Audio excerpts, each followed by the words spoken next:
નમસ્કાર વિદ્યાર્થી મિત્રો, ધોરણ 10 વિષય વિજ્ઞાનની અંદર હું આપ સૌનું હાર્દિક સ્વાગત કરું છું. તો આપણે આઈયુપીએસસી નામકરણ એટલે કે આઈયુપીએસસી નામકરણ વિશે ચર્ચા કરતા હતા, બરાબર છે. આઈયુપીએસસી નામકરણ એટલે કે international union of pure and applied chemistry, બરાબર છે. આપણને પહેલું તો આઈયુપીએસસીનું નામ ખબર હોવી જરૂરી છે કે જેના વિશે આપણે ભણી રહ્યા છે તેનું નામ આપણને ખબર હોવી ખૂબ જ જરૂરી છે. શું નામ છે? International union of pure and applied chemistry, બરાબર. હવે તે નામકરણની અંદર આપણે હેલોજન તત્વો, બરાબર છે, સૌથી પહેલાં જે તત્વો હતા એ હેલોજન તત્વો, હેલોજન સમૂહના તત્વો વિશે નામકરણ આપણે શીખી ગયા છે. તેના સામાન્ય નામકરણ અને આઈયુપીએસસી નામકરણ પણ આપણે શીખ્યા. ત્યારબાદ આપણું જે બીજું જે તત્વ છે, બરાબર, બીજા જે સમૂહ જે છે એટલે કે OH, ખબર છે તમને કે આલ્કોહોલ. હું કોની વાત કરી રહ્યો છું? તો કે આલ્કોહોલની વાત કરી રહ્યો છું. આલ્કોહોલ સમૂહની આપણે વાત કરવાના છે, તો તેના વિશે આપણે ચર્ચા કરીશું, બરાબર છે. તો શરૂઆત કરીએ, આલ્કોહોલ સમૂહ વિશે ચર્ચા કરીએ, બરાબર. ચાલો, સૌથી પહેલાં તો આલ્કોહોલ સમૂહ વિશે ચર્ચા કરવી છે તો તેમની જે એક હિન્ટ જે છે, જે ટ્રીક છે એ આપણે પહેલાં જોઈ લઈએ. તો હું અહીંયા ટ્રીક લખી દઉં છું, એ તમે ખાસ નોટ કરી લેજો. ટ્રીક, બરાબર છે. શું છે? સામાન્ય નામ માટે પહેલાં ટ્રીક જોઈએ. કોના માટે જોઈએ? તો કે સામાન્ય નામ માટે.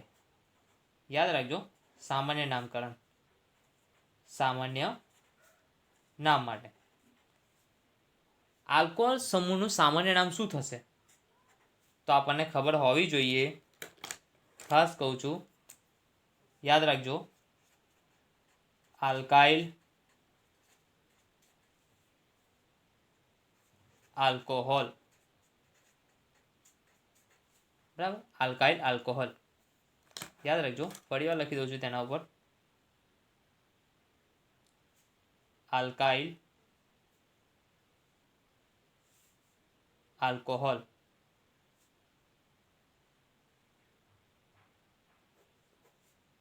આલ્કોહોલ, બરાબર છે. Alkyl alcohol. તો ચાલો શરૂઆત કરીએ. તો પહેલાં તો આલ્કાઇલ આલ્કોહોલ શીખવું છે. સામાન્ય નામકરણ જોયું. હવે આઈયુપીએસસી નામકરણ માટેની પણ ટ્રીક તમને ચાલુમાં જ આપી દઉં, જેથી આપણે એક સાથે આઈયુપીએસસી અને સામાન્ય નામ બંને આપણે શીખીએ, બરાબર છે. એક સાથે એક જ કોઠાની અંદર આપણે બંને નામને ઇન્ક્લુડ કરીશું, બરાબર. તો આઈયુપીએસસી માટે કરીએ. પીએસસી માટે શું છે એ ખાસ યાદ રાખજો. શું નામ લખું છું એ જોજો. હવે OH સમૂહ છે, OH સમૂહ છે, તો OH સમૂહની અંદર આલ્કોહોલ, આપણે શું બોલીએ છીએ? આલ્કોહોલ, બરાબર. તો આલ્કોહોલની અંદર પાછળ શું બોલાય છે? તો જોવો જોઈએ, ઓલ્સ બોલાશે, બરાબર, ઓલ. અને આપણે જે શ્રેણી સાથે જોડવાના છે તે શ્રેણી કઈ હશે? તો કે આલ્કેન, બરાબર.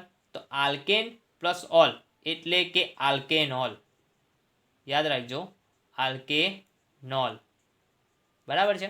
તો ખાસ યાદ રાખજો. હવે જેમ જેમ ઉદાહરણ જોઈશું એટલે એમ તમને જલ્દી વધારે ખબર પડશે, બરાબર. તો ઉદાહરણ આપણે ચર્ચા કરીએ. ચાલો ઉદાહરણ વિશે પણ ચર્ચા કરીએ ચાલુમાં. તો હું પહેલાં કોઠો બનાવું છું, એ ખાસ ધ્યાન રાખજો. પહેલાં તો અહીંયા હું ક્રમ આપીશ. શું આપીશ? ક્રમ. ક્રમ લખીશ. ક્રમની અંદર શું હશે? તો કે કાર્બનની સંખ્યા કેટલી છે તે હશે, બરાબર. ત્યાર પછી તેનું બંધારણ જે હશે તે, અથવા તો અણુસૂત્ર કહો તો અણુસૂત્ર છે, બરાબર છે. આપણે બંધારણ કાં તો અણુસૂત્ર લખીએ, અણુસૂત્ર લખીએ, બરાબર છે. ત્યાર પછી શું આવશે? તેનું સામાન્ય નામ. શું થશે? સામાન્ય નામ. અને છેલ્લે આઈયુપીએસસી નામ, પીએસસી નામ, બરાબર. ચલો, તો આપણે ફોઈ બનવા જઈ રહ્યા છે. આ પ્રકરણની અંદર મેં તમને પહેલાં વાત કરી કે આ પ્રકરણની અંદર આપણે ફોઈ બનવાનું છે, એટલે કે આપણે નામકરણ કરવાનું છે. તો નામકરણની શરૂઆત કરીએ છીએ. તો સૌથી પહેલાં એક કાર્બન માટે આપણે લઈએ કે ધારો કે કાર્બનની સંખ્યા 1 છે, પહેલો નંબર આપું છું ક્રમાંક, બરાબર છે. તો કાર્બનની સંખ્યા કેટલી છે? 1 છે. હવે એક કાર્બનનું સંયોજન હોય તો શું કહીશું આપણે? મિથેન, બરાબર છે. Methane, ethane, butane, propane, butane, pentane, hexane, heptane, octane, nonane અને ડેકેન. આ સિરીઝ તમને ખબર છે આલ્કેનની, બરાબર છે. આલ્કાઇલ સમૂહની આપણી જે સિરીઝ છે તે આ પ્રમાણે છે. હવે તેની અંદર પહેલું જે છે એટલે કે મિથેન, એની વાત કરું છું, અને એક કાર્બન માટે. હવે એક કાર્બનની અંદર જુઓ તો એક કાર્બન માટે પહેલાં તો કાર્બન 1 છે, હાઇડ્રોજન કેટલા હશે? 4 હશે. પરંતુ તેમાંથી આપણે એક હાઇડ્રોજનનું વિસ્થાપન કરીએ છીએ. યાદ રાખજો, CH4 છે, પરંતુ તેમાંથી એક હાઇડ્રોજનનું વિસ્થાપન કરું છું અને તેની જગ્યા પર OH સમૂહ જોડું છું. એટલે શું થશે? એક હાઇડ્રોજન કાઢી નાખીશ એટલે CH3 અને કયો સમૂહ જોડું છું? આલ્કોહોલ એટલે કે OH. તો આ પ્રમાણે આવશે, જે સૂત્ર આવશે તે આ પ્રમાણે આવશે. હવે તેનું નામકરણ કરીએ તો સૌથી પહેલાં આપણે સામાન્ય નામ જોઈએ, બરાબર. સામાન્ય નામની વાત કરું છું તો ખાસ યાદ રાખજો, સામાન્ય નામ હું કહું છું એ પ્રમાણે. ચલો રેડ પેનથી લખીએ. સામાન્ય નામ લખું છું. સામાન્ય નામની સિરીઝની જે છે, જે સામાન્ય નામનું જે આપણી સિરીઝ જે છે, બરાબર છે, તેની અંદર ટ્રીકની અંદર મેં તમને શું કહ્યું છે? Alkyl, alcohol. તો અહીંયા આલ્કાઇલ ચેન કઈ છે? તો યાદ રાખજો, એક કાર્બન છે તો શું થશે? મિથાઇલ, બરાબર. શું થશે? મિથાઇલ, મિથાઇલ આલ્કોહોલ, આલ્કોહોલ, બરાબર. હવે એ જ પ્રમાણે આપણને એવું કહે છે કે IUPAC નામ જણાવો. અહીંયા આપણે એક લીટી દોરી દઈએ જેથી આ બધા નામ ભેગા ન થાય. અહીંયા પણ હું એક લીટી દોરી દઉં છું, બરાબર છે. અહીંયા પણ ચાલો, IUPAC નામ શું થશે એ જુઓ. તો IUPAC નામની અંદર જુઓ, આલ્કેન પ્લસ ઓલ એટલે આલ્કેનોલ, બરાબર. તો આલ્કેન એટલે શું થશે? જે આલ્કેન સિરીઝ છે તે. એટલે શું થશે? મિથેન, એક કાર્બન છે એટલે શું લખીશું? મિથેન પ્લસ ઓલ એટલે શું લખાશે? યાદ રાખજો, મિથેનોલ, મિથેનોલ લખીશું, બરાબર. હવે બે કાર્બન માટે લઈએ. શું કરીએ? હવે બે કાર્બન માટે લઈએ. તો બે કાર્બન માટે આપણે લખીએ. તો બે કાર્બન માટે જુઓ, બરાબર. બે કાર્બન માટે શું થશે? CH3 થશે. હવે CH3 છે તો તેમાંથી એક હાઇડ્રોજનનું વિસ્થાપન કરીશું, બરાબર. ત્યાર પછીનું આપણે બંધારણ લખીએ છીએ તો CH3 CH3, પણ એક હાઇડ્રોજનનું વિસ્થાપન કરું છું અને એની જગ્યા પર OH સમૂહ જોડું છું. એટલે શું થશે? CH3 CH2OH, બરાબર. ચલો, હવે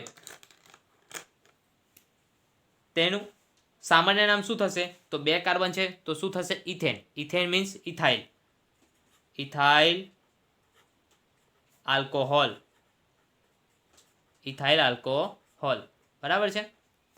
અને IUPAC નામ શું થશે? શું થશે? હવે આપણે છૂટું નહીં પાડીએ, ડાયરેક્ટ લખીશું. શું થશે? ઇથેનોલ, બરાબર. ઇથેનોલ. ત્યાર પછી 3 કાર્બન માટે જોઈએ, બરાબર. 3 કાર્બન માટે લખું છું. શું થશે? હવે 3 કાર્બન માટે બંધારણ જે થોડા વધશે એ તમે ખાસ યાદ રાખજો, બરાબર. તો CH3 CH2 અને CH3. હવે તેમાંથી જે છેલ્લો કાર્બન છે, બરાબર, ત્યાંથી આપણે એક હાઇડ્રોજનનું વિસ્થાપન કરાવીએ છીએ. એટલે શું થશે? CH2OH, બરાબર. તો હવે ખાસ યાદ રાખજો. ચાલો પહેલાં આપણે તેનું નામકરણ કરી દઈએ, પછી આગળ વાત કરીએ. તો શું થશે? પ્રોપાઇલ, પ્રોપાઇલ આલ્કોહોલ, આલ્કોહોલ, બરાબર. હવે ખાસ યાદ રાખજો, જ્યારે પણ જે કાર્બનની સિરીઝ છે તેની અંદર કોઈ પણ પ્રકારની શાખા પડતી ના હોય ત્યારે તેના નામકરણની અંદર એટલે કે સામાન્ય નામની અંદર આપણે આગળ N લગાવીશું. N means normal, normal propyl alcohol, બરાબર. હવે તેનું IUPAC નામ પણ આપણે લખી લઈએ. તો આઈયુપીએસસી નામ શું થશે એ તમને ખબર જ છે. શું થશે તમે જાણી શકો છો, મને કહેશો કમેન્ટની અંદર શું થશે નામ. તો બધા જેમ કહે છે તેમ પ્રોપેનોલ. પણ પ્રોપેનોલ તો ખરું જ, પણ પ્રોપેનોલની અંદર પણ કંઈક વધારે આપણે જોવાનું છે. શું જોવાનું છે એ જો. જ્યાંથી સમૂહ છે જે કાર્બનથી, બરાબર, કાર્બનની સિરીઝની અંદર આલ્કાઇલ ચેનની અંદર એ રીતના નંબરિંગ કરો કે જેથી સમૂહને ઓછામાં ઓછો ક્રમાંક મળે. અહીંયા આપણી પાસે સમૂહ OH છે, તો OH સમૂહ જે સાઈડથી શરૂઆત થાય છે એ બાજુમાંથી નંબરિંગ કરીએ. તો ચાલો, આ પહેલા નંબરનો કાર્બન, આ બીજા નંબરનો કાર્બન અને આ ત્રીજા નંબરનો કાર્બન. શું થશે? પહેલા નંબરના કાર્બન પર OH સમૂહ જોડેલો છે એટલે 1 પ્રોપેનોલ, બરાબર, 1 પ્રોપેનોલ, બરાબર. ચાલો, ત્યાર પછી શું છે? હવે એક વસ્તુ છે કે આ OH જે છે એ બીજા કાર્બન પર પણ શિફ્ટ થઈ શકે છે, કે ત્યારે કેવું બંધારણ થશે એ જુઓ. તો એ સમયનું બંધારણ કઈ રીતનું હશે? કંઈક આ પ્રકારનું હશે. કેવું બંધારણ હશે? કંઈક આ પ્રકારનું હશે. જોજો ખાસ, CH3 CH, 2 હાઇડ્રોજન છે, એક હાઇડ્રોજનનું વિસ્થાપન કરાવીશું અને ત્યાં આપીશું OH, અને અહીંયા તો CH3 જ રહેશે, બરાબર. હવે જોજો, પહેલા પર હોય કે અહીંયા હોય, બંને વખતે નામકરણ જે હશે એ સેમ આવશે, બરાબર. હવે સામાન્ય નામની અંદર શું ચેન્જ થશે? તો જ્યારે પણ તમે એક વસ્તુ યાદ રાખો કે અહીંયા તમને કેવો આકાર દેખાય છે, જો કંઈક આઈ જેવો બનતો હોય તેવો ઉપરનો આકાર તમને જોવા મળશે. તો આઈ બને છે તો એનો મતલબ શું થશે? આઈસો પ્રોપાઇલ આલ્કોહોલ, બરાબર. હવે વધારે કંઈક જોઈએ. આઈસોપ્રોપાઇલ આલ્કોહોલ તો છે જ, પણ આઈયુપીએસસી નામની અંદર શું થશે? તો તમે જો બંને બાજુમાંથી નંબરિંગ કરીએ તો સેમ જ આવશે. 1 2 3, તો 2 પર જ OH છે. અહીંયાથી કરીએ તો 1 2 3, અહીંયા પણ 2 પર જ OH આવે છે. એનો મતલબ કે 2 પ્રોપેનોલ, બરાબર છે. આ રીતના તમારે ના લખો તો તમે બીજી રીતે પણ લખી શકો છો. કઈ રીતના લખાય એ પણ સમજાવી દઉં છું. સાથે સાથે ખાસ યાદ નોટ કરી રાખજો કે પ્રોપેનોલ છે તો આપણે શું છે? પ્રોપેન, 3 કાર્બનની સિરીઝ, પ્રોપેન 1 ઓલ, અને અહીંયા શું થશે? પ્રોપેન 2 ઓલ, બરાબર, પ્રોપેન 2 ઓલ. આ જ રીતના હવે 4 કાર્બનની આપણે સિરીઝ લઈએ. 3 કાર્બન માટે તો જોયું, પણ હવે એક કામ કરીએ કે 4 કાર્બન માટે હોય તો કેવું બંધારણ થાય સર? એ પણ સમજાવો ને, તો આપણે એ પણ સમજીએ, બરાબર છે. તો 4 કાર્બન માટે દોરું છું. પહેલાં નોર્મલ બંધારણ દોરું છું, બરાબર છે, જે સીધી શૃંખલા હોય તેવું. તો શું થશે? CH3 CH2 CH2 CH2 OH, બરાબર. થઈ ગયું? CH3 CH2 CH2 OH, બરાબર. હવે નોર્મલ ચેન છે તો શું થશે? શું નામ થશે? N, 4 કાર્બન છે એટલે બ્યુટાઇલ આલ્કોહોલ, બરાબર છે, N બ્યુટાઇલ આલ્કોહોલ. હવે આઈયુપીએસસી નામની અંદર શું નામ થશે એ પણ જોઈએ. શું થશે? 1 બ્યુટેનોલ અથવા તો બ્યુટેન 1 ઓલ, બરાબર. આ રીતના નામકરણ થશે. પણ હવે આ OH ને આપણે વચ્ચે ક્યાંક ટ્રાન્સફર કરીએ. પહેલા કાર્બનથી બીજા કાર્બન પર આપણે ટ્રાન્સફર કરીએ, બરાબર છે. તો બીજા કાર્બન પર હું ટ્રાન્સફર કરું તો બંધારણ કઈ રીતનું થશે જોજો. અહીંયા હું ટ્રાન્સફર કરી રહ્યો છું, તો આ સમયે બંધારણ કેવું થશે એ જોજો. ખાસ યાદ રાખજો કે CH3 CH2 CH OH CH3, બરાબર. તો આ રીતનું કંઈક બંધારણ છે. તો હવે સામાન્ય નામની અંદર શું લખીશું આપણે? તો લખીશું કે આઈસો બ્યુટાઇલ આલ્કોહોલ, બરાબર છે. અને આઇસોબ્યુટાઇલ આલ્કોહોલ તો છે જ, પણ આઈયુપીએસસી નામની અંદર શું લખીશું? તો કાર્બનના જે કાર્બન પર સમૂહ જોડ્યો છે તેને ઓછો ક્રમાંક મળે એ બાજુમાંથી નંબરિંગ કરીએ. એટલે કે અહીંયાથી કરીએ તો 1 2 3 ને 4, એટલે કે 2 પર OH છે તો 2 બ્યુટેનોલ અથવા તો બ્યુટેન ટુ ઓલ. બરાબર, તો આ વસ્તુ ખાસ યાદ રાખજો, બ્યુટેન ટુ ઓલ. હવે આ જ રીતના તમે 5 કાર્બન માટે, 6 કાર્બન માટે, 7 કાર્બન માટે એ રીતના પણ બંધારણ બનાવી શકો છો. એક વસ્તુ ખાસ યાદ રાખજો કે જો અહીંયાથી OH હું અહીંયા ટ્રાન્સફર કરીશ તો કાર્બનનું જે નંબરિંગ થશે એ આ બાજુમાંથી થશે. કેમ? કારણ કે OH સમૂહ અહીંયાથી જોડાય છે, એટલે કે જે બાજુમાંથી સમૂહ નજીક પડતો હોય એ બાજુમાંથી કાર્બનનું આપણે નંબરિંગ કરીએ છે. આ વસ્તુનું ખાસ ધ્યાન રાખજો. બરાબર છે? તો અત્યાર સુધી બસ આટલું જ. નેક્સ્ટ આપણે આનાથી આગળ ચર્ચા કરીશું, પણ તમારે હોમવર્કની અંદર આને તમારી નોટબુકમાં ઉતારવાનું છે. પ્લસ બીજું કે તમારે 1 2 3 4 કાર્બન સુધી મેં તમને શીખવાડ્યું છે.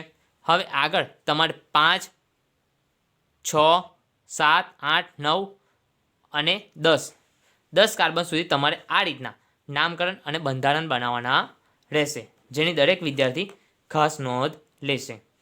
તો ફરીવાર મળીએ, ત્યાં સુધી જય હિન્દ.